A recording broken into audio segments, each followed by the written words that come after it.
ভয়াবহ আকস্মিক বন্যার কবলে ভারতের উত্তরাকাশী জেলায় এখন পর্যন্ত 4 জনের মৃত্যুর খবর পাওয়া গেছে। নিখোঁজ প্রায় শতাধিক, যাদের মধ্যে সেনা সদস্য রয়েছেন। পাহাড়ি এলাকা বিপর্যস্ত হয়ে পড়েছে, চলছে ব্যাপক উদ্ধার অভিযান। কয়েকদিনের টানা বৃষ্টিতে উত্তরাখণ্ডের পরিস্থিতি ভয়াবহ। উত্তরকাশী জেলায় ক্ষীরগঙ্গা নদীর পানি বেড়ে আকস্মিক বন্যার সৃষ্টি হয়েছে, যা ভাসিয়ে দিয়েছে চারপাশের গ্রামগুলো। বান্ডেল থাকলে প্রতি সেনমানিতে টাকা বাঁচবে।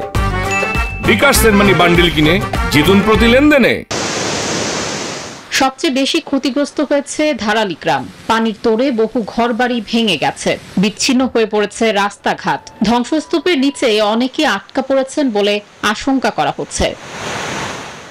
অন্যদিকে হারশিল এলাকায় একটি সেনা ক্যাম্পও ভেসে গেছে।